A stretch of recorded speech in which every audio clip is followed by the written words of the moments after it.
Assalamualaikum warahmatullahi wabarakatuh. Nama saya Amelia Puspitasari, NPM 200203103. Jurusan Hukum Tata Negara Fakultas Syariah IAIN Metro dengan mata kuliah Penghantar Ilmu Politik. Baik, di sini saya akan menjelaskan mengenai memahami tipologi rezim dan sistem politik atau pemerintahan. Selanjutnya, tipologi rezim. Tipologi rezim adalah ilmu yang mempelajari tentang pengelompokan berdasarkan tipe-tipe atau jenis. Menurut Kamus Besar Bahasa Indonesia, tipologi adalah ilmu watak tentang bagian manusia dalam golongan-golongan menurut sifat masing-masing. Sedangkan rezim menurut Kamus Besar Bahasa Indonesia adalah tata pemerintah negara atau pemerintahan yang berkuasa. Kata rezim biasanya menggambarkan pemerintahan yang sedang berkuasa dalam sebuah pemerintahan. Dalam hal ini bukan mengenai orang atau pemimpin, tetapi lebih kepada pemerintah secara menyeluruh. Kata rezim biasanya juga sering digunakan untuk membedakan waktu pemerintahan yang lama ke pemerintahan yang baru. Jadi dapat saya simpulkan dari dua pengertian tersebut, tipologi rezim adalah ilmu yang mempelajari tentang pemerintahan atau tata pemerintahan yang berkuasa pada saat tertentu atau pada saat periode pemerintahan tertentu. Selanjutnya, rezim politik. Rezim politik adalah sistem politik yang berlaku di suatu negara pada suatu periode tertentu dengan mengembangkan sistem kelembagaan politik tertentu sesuai dengan kerangka sosial budaya yang ada di negara tersebut. Jadi, rezim itu letaknya ada pada pemerintahan, yang mana sering diartikan rezim adalah sekelompok yang mana itu menguasai negara, misalnya rezim Orde Baru dan Orde Lama. Dan masing-masing pemimpin itu memiliki kekuasaan sebagaimana menjalankan kekuasaan dengan prinsip-prinsip yang ada. Sedangkan menurut Kastner, rezim itu merupakan perangkat prinsip, norma, aturan-aturan, prosedur, pengambilan keputusan yang diambil oleh penguasa sebuah negara.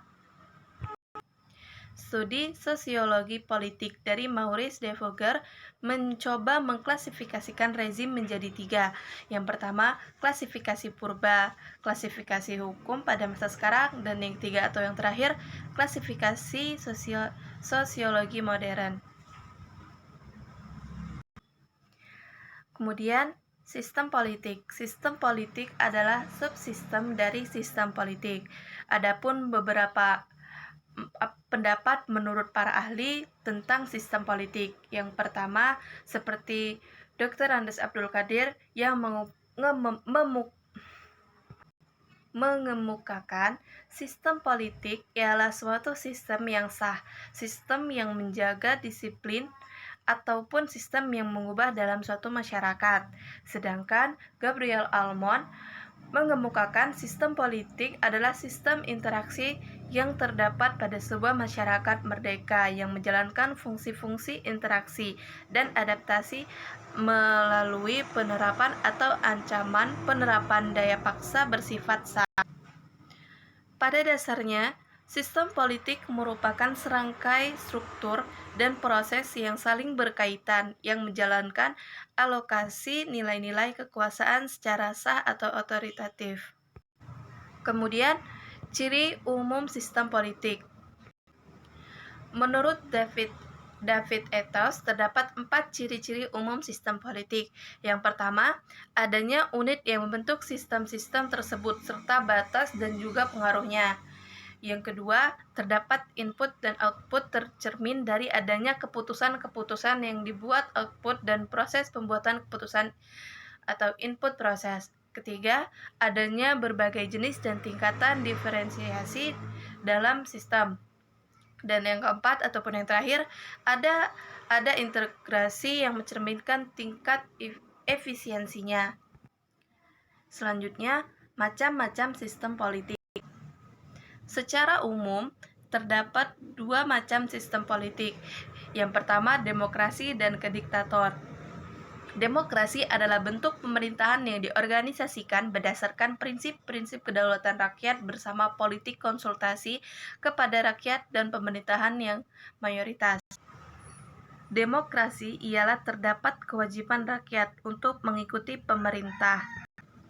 Namun, dalam peningkatannya sudah mendapat banyak transformasi, terutama karena aspek politik, ekonomi, sosial, dan budaya. Kemudian, demokrasi dapat dibedakan menjadi 3 bentuk, yaitu demokrasi dengan sistem parlementer, demokrasi dengan sistem pemisahan kekuasaan, dan yang terakhir, demokrasi dengan sistem referendum.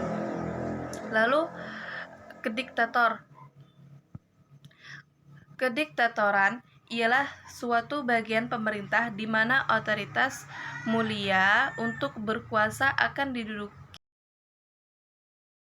orang maupun organisasi golongan kecil elit.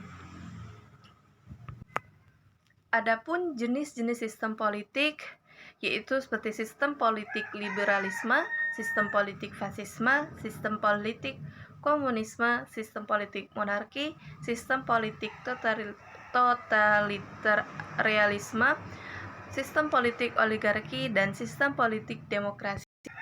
Kemudian ada fungsi sistem politik, yaitu fungsi merumuskan kepentingan, fungsi pemanduan kepentingan, fungsi pembuatan kebijakan umum, fungsi penerapan kebijakan, fungsi komunitas politik, sosialisasi politik, rekrutmen politik. Selanjutnya, sistem politik di Indonesia.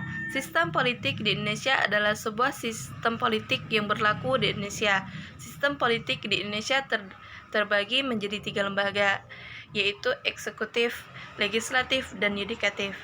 Legislatif ialah presiden dan wakil presiden beserta dengan menteri-menteri yang turut membantu dalam menjalankan tugas di sebuah negara. Sedangkan lembaga legislatif adalah lembaga atau dewan yang memiliki tugas dan wewenang untuk membuat atau merumuskan undang-undang yang ada di sebuah negara.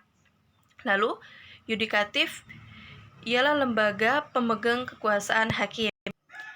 Selanjutnya, perkembangan sistem politik di Indonesia. Sistem politik Indonesia berdasarkan pada ketentuan-ketentuan dalam Undang-Undang Dasar 1945.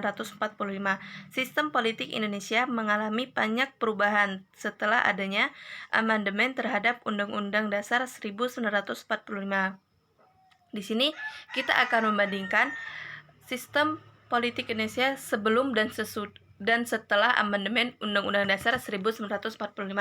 Yang pertama, sistem politik Indonesia sebelum amandemen Undang-Undang Dasar 1945, yaitu Indonesia adalah negara kesatuan yang berbentuk republik. Sedangkan sistem politik Indonesia setelah amandemen Undang-Undang Dasar 1945 yaitu bentuk negara adalah kesatuan, sedangkan bentuk pemerintahan adalah republik. Kemudian, kekuatan eksekutif berada di tangan presiden. Kemudian, tidak ada lembaga tertinggi dan lembaga tinggi negara. DPA ditiadakan, kemudian dibentuk sebuah dewan pertimbangan yang berada langsung di bawah presiden. Dan yang terakhir, kekuasaan pembentuk undang-undang ada di tangan DPR. Terima kasih atas segala perhatiannya. Apabila ada kesalahan dalam pengucapan, saya mohon maaf. Yumkin faqad hadha minni syukran katsiran afwan faqad akhiru kalam. Wassalamualaikum warahmatullahi wabarakatuh.